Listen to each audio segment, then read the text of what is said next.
Well, hello, you guys. Happy Let's Talk Tuesday, July 8th. It is very hot where I am today, so I am dressed very coolly, trying to survive the heat. I don't know how things are for you. Hi, Valerie in Georgia.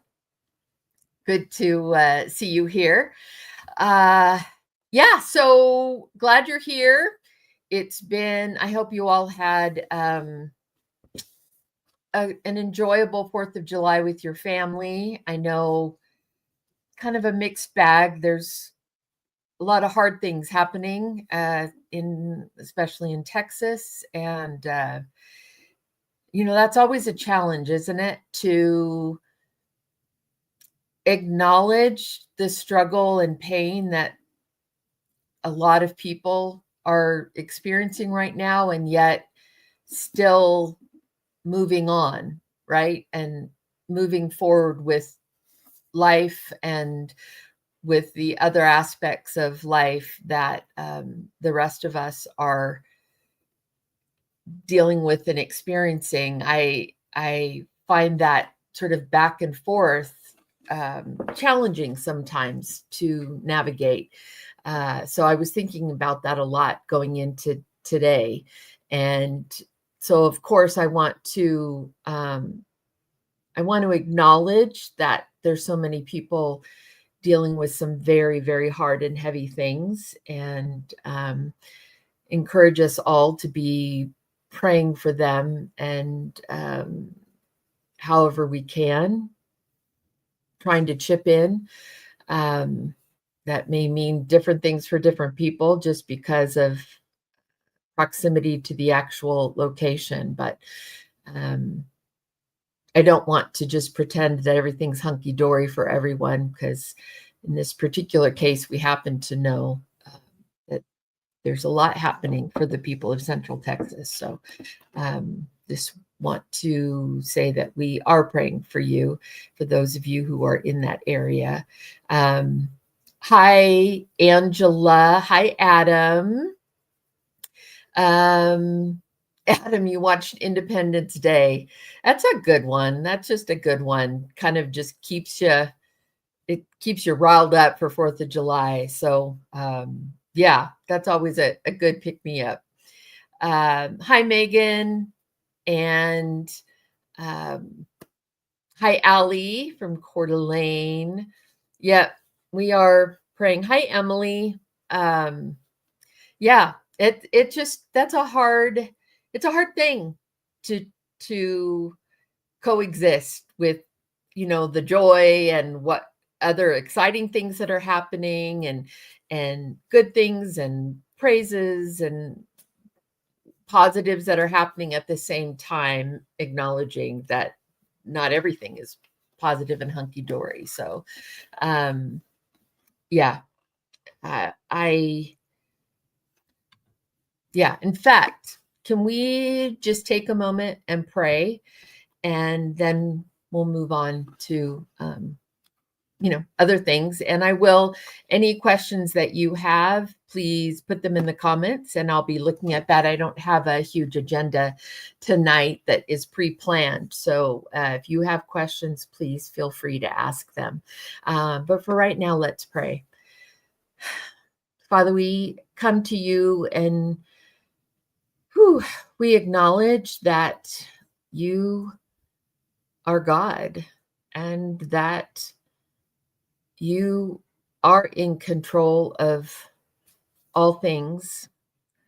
Lord, there's a lot that we don't understand when there's pain and loss and grieving, and it's hard to know how to handle that and to move forward. It's hard to know what to say to people who are experiencing such pain and grief.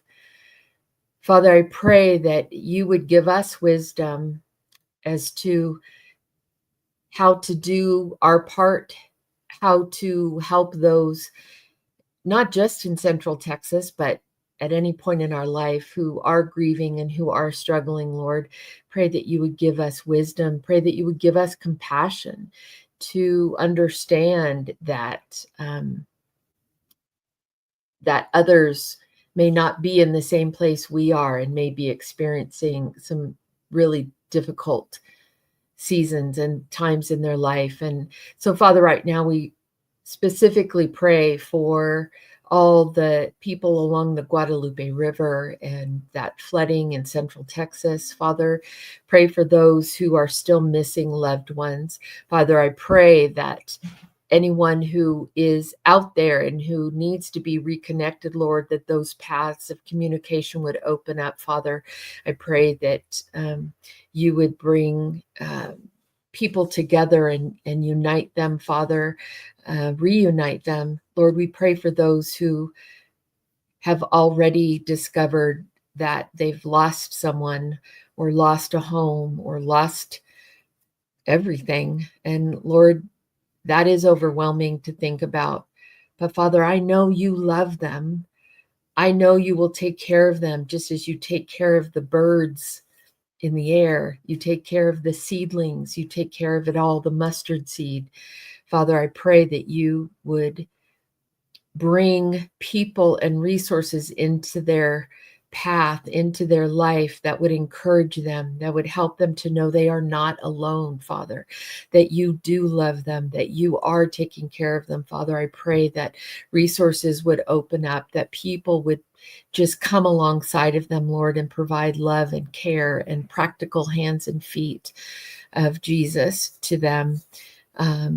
Father, we just ask that you would intercede and be known and provide the peace that surpasses all understanding, because these are circumstances we really can't wrap our brains around.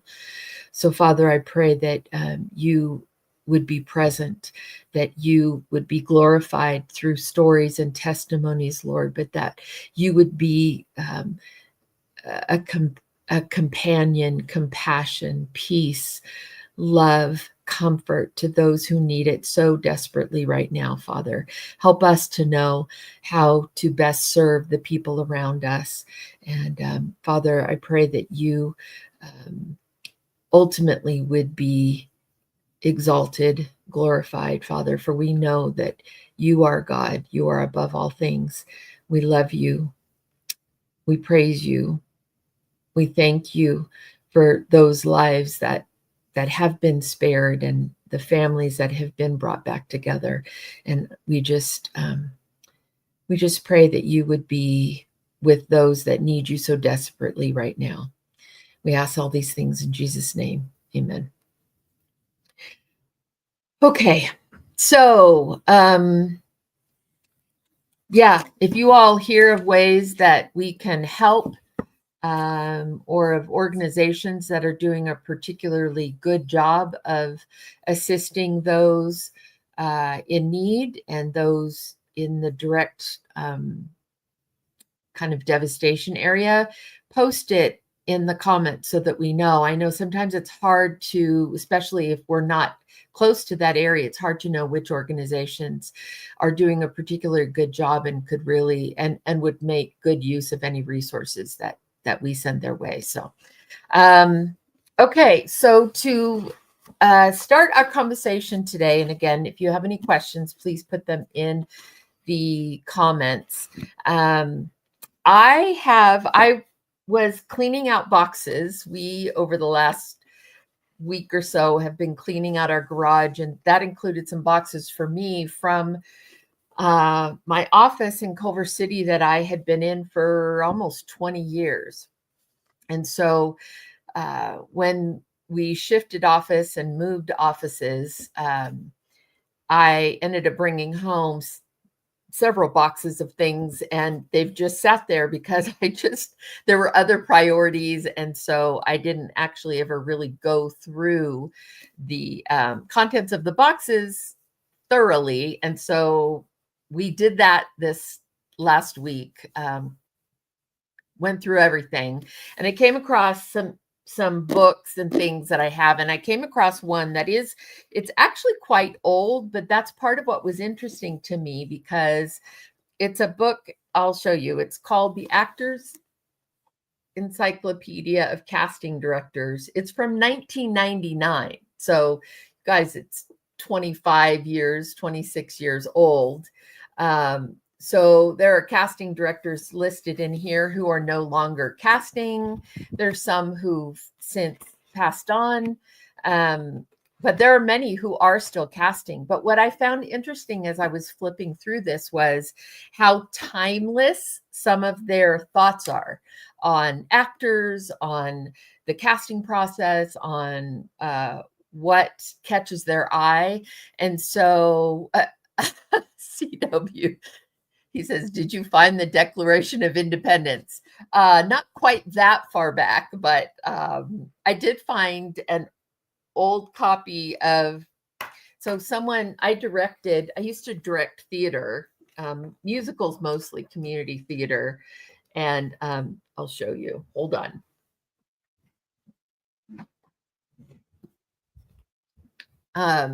Someone gave me this copy of A Christmas Carol, Charles Dickens. They gave it to me as a gift. And what it is it's his handwritten pages just copied and then the text. And I thought that was just so, it was fun. It was a fun reminder to see this book. It had been given to me by an actor, and it was, oh no, this was when I did An American Carol. One of the actors gave it to me because An American Carol was a spoof on A Christmas Carol, but with more kind of a more political satire bent to it. I just rewatched that. My husband and I just rewatched that recently. It's quite a movie. Anyway, so yeah, there's a couple. Hold on. I always pick up. I love this Hollywood Assistant's Handbook, and it's quite interesting. Basically, here's one. Their advice: know who's who. I think that's good advice. CW watched it July 4th last year. I love it. This is a good one. Don't forget to say thank you. See, this is pretty timeless advice.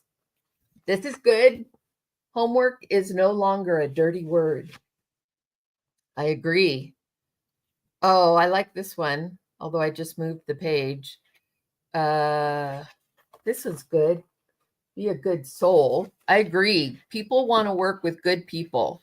So being a good soul is probably where we need to start, right?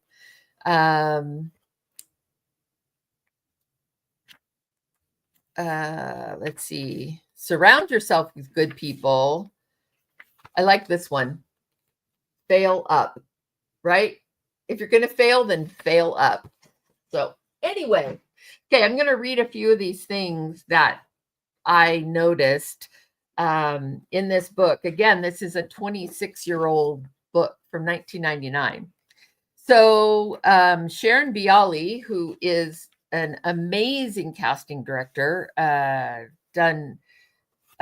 she cast Mr. Holland's Opus, many, many more you should see. Okay, so the question that was asked of her is, what is your opinion of acting classes? And she says, the hardest thing about the acting profession is the fact that somebody else has to give you permission to do it. Somebody has to grant you a job. It's different for painters and writers who can just sit at home and create whatever they want, whenever they want. So every opportunity you get to act, you should do it. Haven't we been saying that like crazy? Just create, create, create. Now, this was written at a time when digital cameras weren't a thing. You didn't have an iPhone where you could go and literally film your own short film or create your own content. And yet it was still the advice, you know? So every opportunity you get to act, you should do it. acting class offers that opportunity, and I would agree with that. Let's see. Auditions are also opportunities to act. And so they should be joyful experiences. So I like the idea of flipping that text, flipping that record in your head of, oh, auditions are stressful, or they're tough, or if you're being negative, oh, I probably won't get it, or it's probably a waste of my time. Flip that script in your brain about the audition process. Auditions are also opportunities to act. And so they should be joyful experiences. As a casting director, I love auditions because during the readings, I get to act with some of the greatest actors around. And that was a fun thing about anytime I was like a reader with actors. It was great fun to play that way. So when you have the opportunity to be a reader for another actor, look at that as, again, your opportunity to act. You may not be the one who's actually recording the audition, but it is your opportunity to act with another actor, to interact, to hone your listening skills as an actor, and to engage with another actor. So I loved that. That was from Sharon Bialy. And let's see what else I found, what other little gems I found. Let's see. Emily. Yes, see, Emily, good point. We have cameras at our fingertips. #create. I love that. It's true. You have cameras. The cameras on your phones nowadays are better than probably some of the most expensive cameras that could have been accessed in 1999 when this book was written. So certain things, principles, advice just doesn't change even 26 years later. Okay, let's see. It is Andrea Cohen. And she says, and again, this is years ago before self-tapes, but it's still the same. That's what I love about this. The question is, other than talent, what do you look for in an audition? She says, I'm borrowing from a colleague here, but casting is about falling in love. And I don't mean romantically. It's about getting excited about somebody who walks into a room, or in this case, who sends a tape and whose audition I'm watching. Recently, I got a script in the morning and we had to cast 15 characters overnight. And that is the case sometimes, especially in TV. They have an episode or a script changed, or it took a while for the writers to get the script ready for an episode, and they get the script and they got to get it. They got to get it cast. So she says, I had to do 15 characters overnight. An agent mentioned an actress for one of the roles, and I thought, that's the girl I saw on television the other night. I've been dying to meet her. I got her in the room, and she had incredible energy. She was smart, she was vibrant, she was different. Can't help but fall in love with talent like that. And listen to the qualities she laid out: smart, vibrant, and different. Not necessarily the best looking person or the most polished person. That's not the qualities she lists. She lists smart, vibrant, and different. Those are qualities that we've talked about that we want to see with regards to your self-taped auditions. We want smart comes across in the way that you create characters, the way that you look at the storyline or look at the scene, and you bring your own unique point of view. That also goes to being different. The word I would use maybe is unique, to where you're able to bring a presence to that scene or that material that only you could bring. And vibrant. Vibrant is a wonderful, it isn't just energetic, it's vibrant. Vibrancy is far more electric and intriguing and impactful than just energetic, if that makes sense to you. Okay, when deciding who to bring in for a pre-read, and in this case, this would be the equivalent nowadays would be deciding who you're going to ask to self-tape, basically who you're going to ask to read for the role from the thousands of submissions that you get, who are the couple of hundred that you're going to ask to submit a tape. She says, I look mostly for either really good regional theater credits or actors who've done half-hour shows. Now, in her case, she's casting a half-hour show, so that's why that makes so much sense for her. She says, I look for good theater background because acting in sitcoms is very similar to doing plays. And in a half-hour sitcom, she says, we rehearse for 4 days, then shoot in front of a live audience on the 5th day. So in that respect, it is very much like doing live theater. You kind of are doing live theater. It's just with cameras that are capturing the action.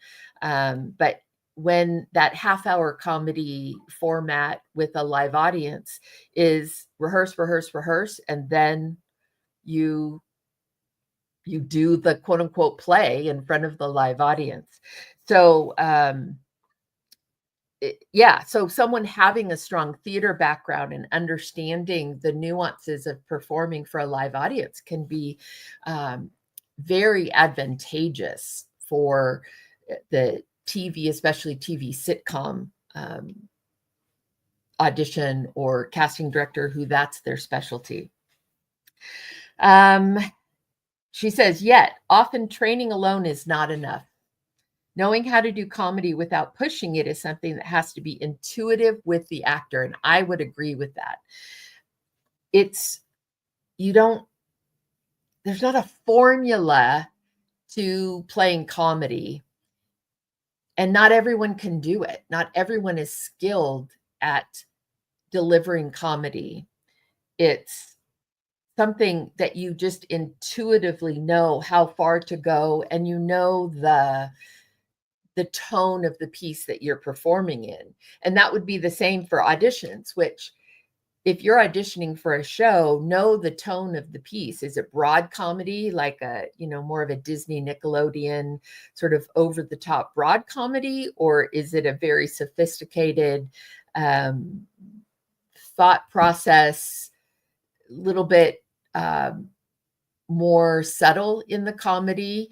You need to know that as you're preparing your audition, so that you can give that same vibe in your audition. Let's see. So often training is not enough. Knowing how to do comedy without pushing it is something that has to be intuitive with the actor. It's almost like having a sixth sense. I don't think anybody had to teach the great actors on Murphy Brown. Murphy Brown is an older show, so for those of you my age or around that, we know Murphy Brown well. But the sort of common equivalent would be like a Big Bang Theory or a Friends or The Office, something like that. I don't think anybody had to teach those great actors how to be funny. Acting for sitcoms is an art that some learn immediately, others eventually, and still others never. And I would agree with that. I would agree with the fact that not everyone can do it. It isn't for everybody. And I think everyone should try, and everyone should learn and grow in that aspect. But some, I think, will naturally be more intuitive about it than others will. And I think only a certain part of that can be learned or taught. A majority of it, I do think, is intuitive. Yes, Mary Tyler Moore forever. I agree. It's same kind of show. Yeah, I know. I hadn't thought about Murphy Brown in a long time either. Yeah, but great show. I don't even know if it's playing in reruns anymore, but it's a great show. Okay, let me see what else. So Mike Fenton was basically one of the founding fathers of the Casting Society of America, one of the early casting directors, iconic. He's no longer with us. as of recently, but just an icon in the casting world. Like I said, a founding father. And let's see. It says, what advice do you have for actors just starting out?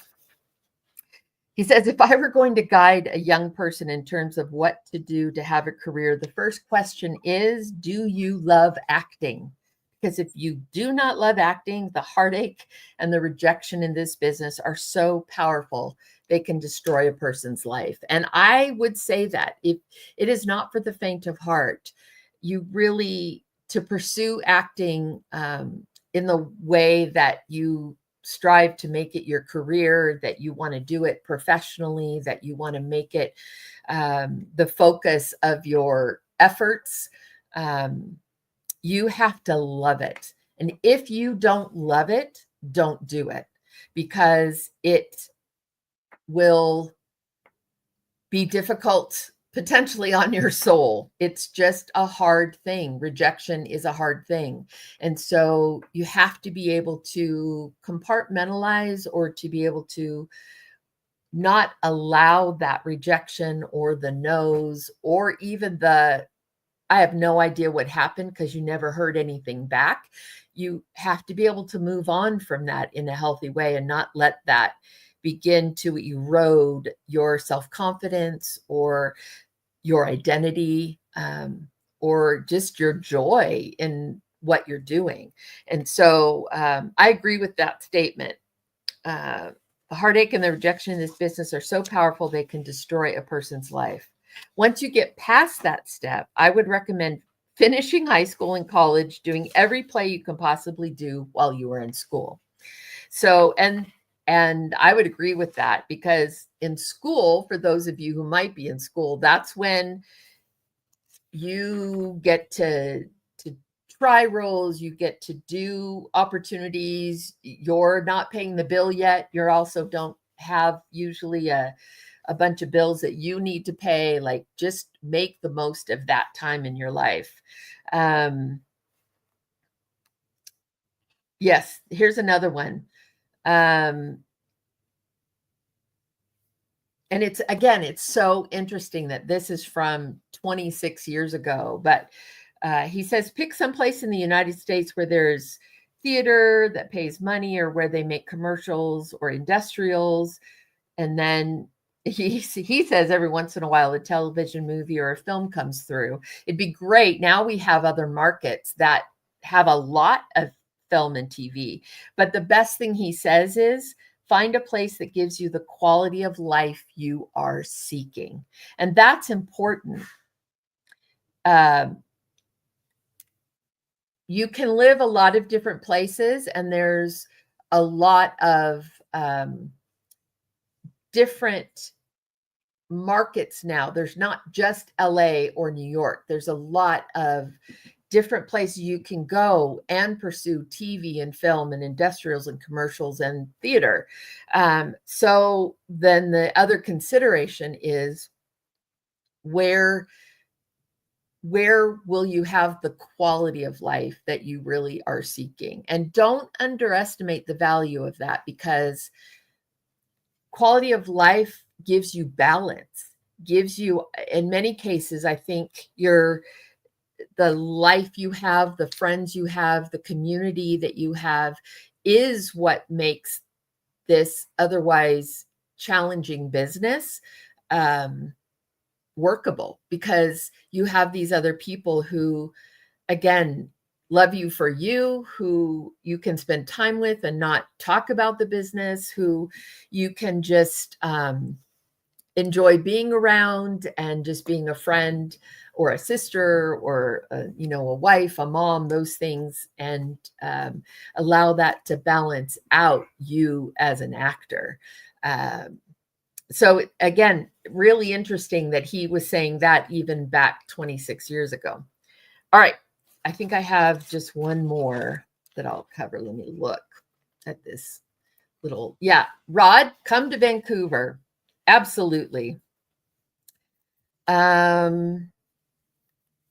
This one I thought was interesting. This is from Nancy Nair. Nancy is still, she's a iconic casting director. She did the Roma Downey series called The Baxters, and that's with Maisie McLean and several others. I think it's airing right now on Prime. I believe it's Prime. It's one of the Prime or Netflix. I think it's Prime. But so Nancy Nair was the casting director for that. But the question to her was, in your opinion, what is star quality? She says, each star is famous for such different reasons. Compare Tom Cruise and Dustin Hoffman, for example. Both are stars, but for such very different reasons. Sometimes actors come in or send in tapes and they don't look interesting at all. But when the camera begins to roll, something happens and they light up on the screen. And I will tell you, I have seen that many times.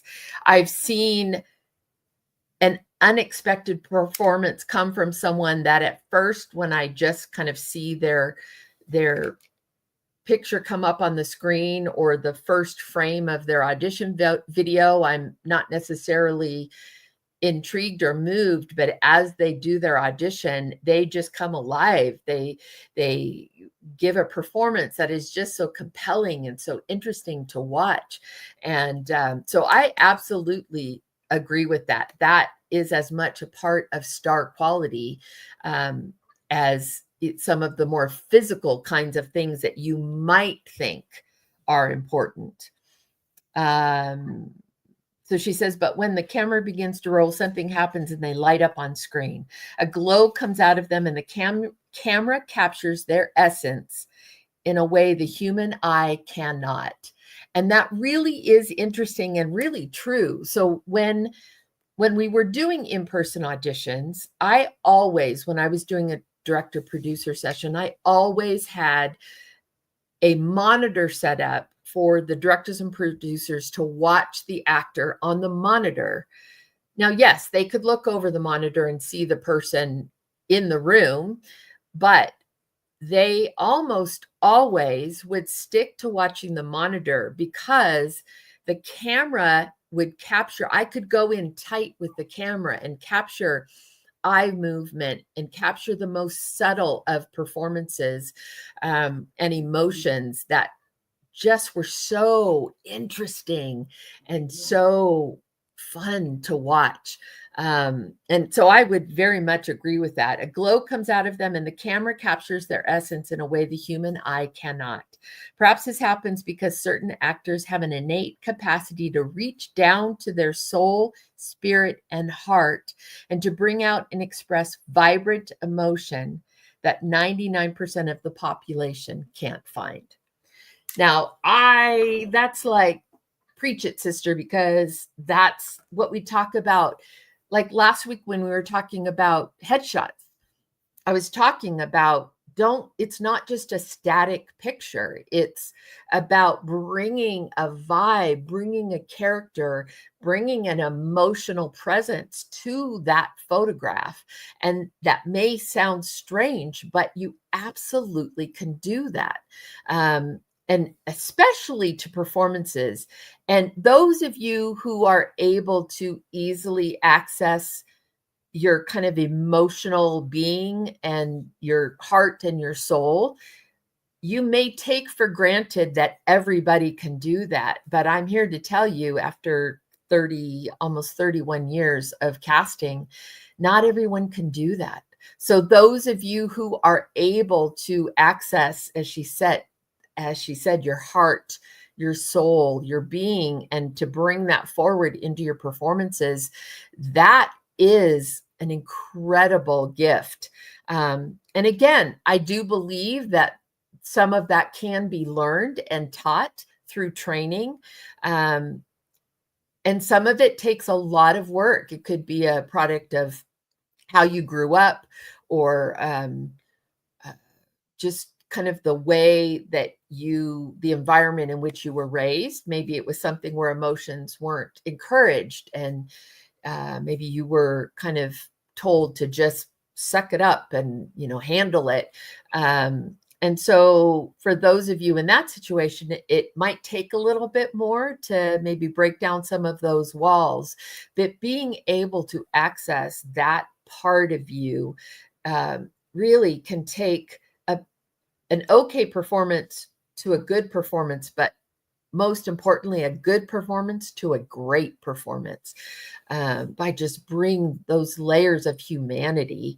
And we've talked about this before. Humanity, humans, the thing we have that AI will never have is real, honest, human emotion that is not pre-programmed, that is in the moment, that is you are experiencing as life, as a situation, as a scene unfolds in front of you. You are organically participating in that moment and allowing yourself to connect and respond accordingly. And that's really what your acting is. Okay, so I thought that was interesting. I have a couple other books I'm going to look back through. There might be a few little tidbits to sort of glom onto in the weeks to come. But Diego, we always connect really quickly before we start. And Diego had a question that had come up that he mentioned to me. And so I told him, let's talk about that in the live. So go ahead and put up the question, Mr. Diego, if you're there. And if it doesn't come up, I'll summarize it. Yeah, so I don't know where he is. Sorry, that was my husband who just literally walked in the frame. I'm looking for the dog. Sorry. I do have a husband. Oh, you do? Okay. Sorry. Real life. Yeah. Real life. Okay. The question: is the process for casting different for a movie and episodic? And the casting process, what I'll say is the casting process isn't different as far as the mechanics of it. Tidra, I have a husband. You only saw his arm and his phone. I honestly, I think he totally forgot that the camera was here. That's okay. Anyway, the casting process, meaning the mechanics of what I do as a casting director, the breakdown, all of that isn't different. But what is different is I would think, how you prep for the audition and potentially the audition itself. So with episodic, you really want to understand the tone of the series. If it's the first season of a series, then you don't really have the advantage of knowing previous seasons, what the series is like and what the tone is, the vibe is, what the rhythm is. So that you have to go in a little bit more, probably researching the showrunner, researching other shows that they have done. If none of that is available to you, then as always, you're going to just go with your best instinct, your best gut instinct as to how to play it and what is the appropriate tone and rhythm for it. But if you have the resources of who is the showrunner, who are the producers, what other shows have they done, might give you an insight into, even though this might be a new show or a pilot, that might give you an insight into the type of show that they do, the type of writing, the type of humor, or drama in that case. Is it a really gritty, subtle, kind of darker, edgy vibe, or is it drama, but a little more nostalgic, I guess? And I use the word nostalgic because so our show Blue Ridge, which I've told you about before, we had Gary Wheeler on last year and we talked about Blue Ridge, but Blue Ridge season 1 is streaming on Prime Video and it's doing really well. It's been in like the top 10 of all content in the US. So it's this little sleeper hit. which is really exciting. So if any of you guys want to see it, it is streaming on Prime right now. Stars Jonathan Sheck and Sarah Lancaster, A. Martinez. We have just Tom Proctor. We have a great cast. We're so fortunate with lots of wonderful guest stars. So if you watch Blue Ridge, the series was an offshoot of Blue Ridge, the movie. So if you had a casting for Blue Ridge, hopefully you would think to go watch the movie, and the movie would give you a sense of the tone for the style of what would be the series, because it really is based on the movie. So the rhythm, the delivery, it's not overly gritty. That's why I say it's more nostalgic. It's nostalgic of the good old Western procedurals. We don't see blood. People get killed. In fact, they get killed every week. But they're like, one gets killed and found under a wrestling mat for a touring wrestling company that comes through. Do you know what I mean? Like, nothing is too gritty or dark. And pretty much the immediate storyline of each episode is resolved within the hour, within the episode. There's some overarching storylines of our characters that go from episode to episode and move throughout the season, but each episode has its own storyline and story arc that gets resolved basically around a crime for that week. And so the feel of that type of a show, if you were auditioning for that versus a NYPD, or like NYPD SVU, Special Victims Unit, they're dealing with very, very dark subject matter. It tends to be a little grittier, a little more dramatic. Sometimes feels even heightened drama. Visual style is different. Acting style is different. So they're both procedural crime dramas, but very different in the tone. So what I would tell you is you would want to do what you can to understand in a TV audition, to understand the tone of that show.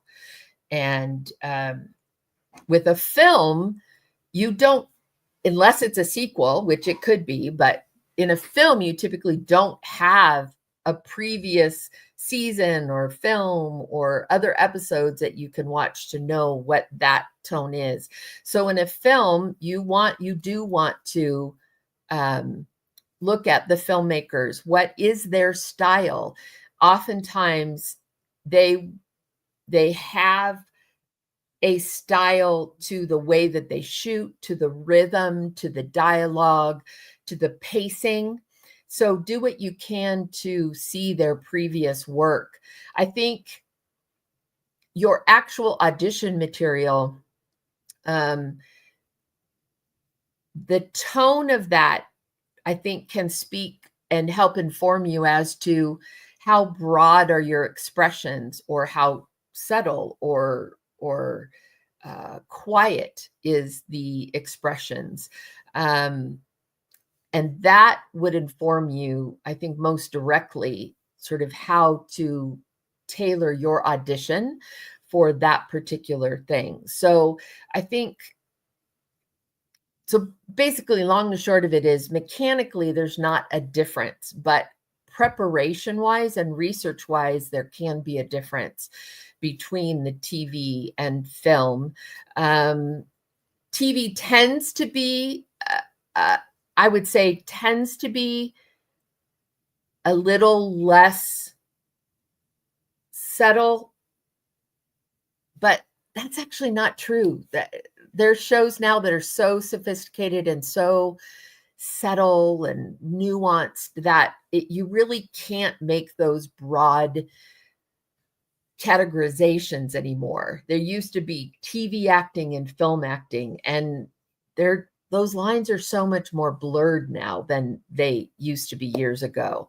So I think it's about you understanding filmmakers or the creators and showrunners and directors of the show to know really how you tailor your audition that way. So, yeah, and TV pacing is probably faster because they have a shorter amount of time to get their story told. So that's one thing I will say is probably a general rule. In a film, oftentimes you have a little bit more breathing room to let a moment live or to experience a moment than you do in TV. TV has to keep things going pretty steadily. So, CW, I take him in during the day. Yes. Emily, I'm glad you like Blue Ridge. I love it. To me, it feels very nostalgic to just that kind of really like Magnum PI kind of crime show, harmless but fun and still a little whodunit and keeps you guessing. Great actors, some humor in there. So I like it a lot. If you guys are into that, check it out on Prime. Let's see. Christina, you love it too. So we've shot season 2 and it's not out yet, but it's in post-production. So I'm excited for you guys to see season 2. We have a lot of amazing guest stars in season 2. Like amazing. Is really fun. Katie, yay, I'm glad you like it. Emily, hi Emily, good to see you. So I haven't seen any other, Richard, you said I miss the in-person auditions being a time when you felt the energy in the room, opportunity to visit with other actors, grab a cup of coffee. Yeah, you have to be a little bit more deliberate now about building community with your fellow actors because you don't just run into them at auditions anymore. That's where acting class can be great, or doing regional theater, community theater, regional theater in your area is great to have that community feeling. That network certainly is nice. That's where a lot of the conferences I talk about, I think, also provide that too.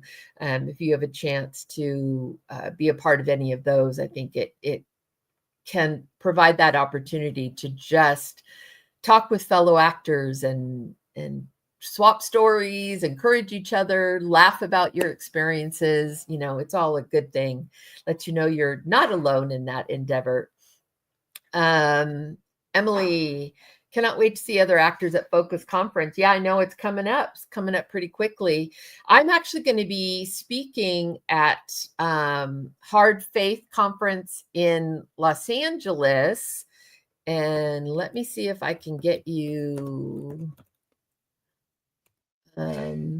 It's a film festival. I shouldn't call it a conference, but it's let's see. They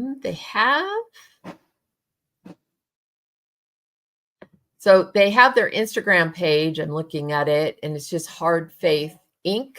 Spencer Fulmer, if any of you guys have had a chance to work with him, he's a wonderful director, producer, and he started the Hard Faith Film Festival, and it's to highlight and sort of have a place for those who feel compelled or feel called to tell stories of faith that are a little bit more complex, a little bit maybe edgier, or a little more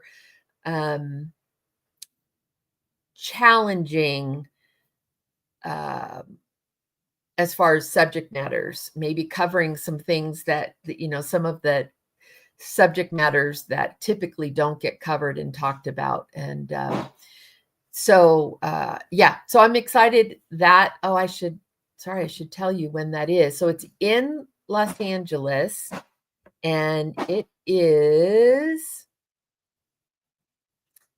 July 17th through 19th at the Eastwood Performing Arts Center in Hollywood. And so we're getting really close to it. And I'll be speaking, and yeah, it'll be fun. It's a totally different kind of faith film festival, and I'd love for you guys to check it out. And if you're in the LA area, come join us. It's hardfaith.com. And then, of course, I cannot wait for our creative exchange in September in Nashville. I'm hearing more and more of you guys who are going to be planning on attending, and it's going to just be awesome. The people that are getting added, and it's not just, it's kind of the whole person, not just acting, although it is for actors, but not just the acting skills, acting talent, but the business side of it. How are you a business person within your career as an actor? How do you give the attention, and how do you do the business side of it well? The goal setting, the kind of motivation part of it, just the structure of being an actor and having that be your business. But then also the spiritual side of how do you keep your mind, body, soul in alignment with what God's called you to do, and what are those challenges, and what are some ways that we can address those challenges, and what are the tools that we can have. So it's not just about the technical part of the acting experience and giving feedback and going through like monologues and things, but the other parts of what it takes for you to be a professional actor and to compete on a professional level. So I'm super excited for all of you who are going to be able to make it there. So, and Diego, if you have the specific dates and location, that'd be great, or just the website, so everyone can check that out for themselves, that would be good. Emily, yes, please make it to the exchange at some point. We'll keep doing them. So there you go, www.creativeexchangeconference.com, and you'll be able to get all of the information.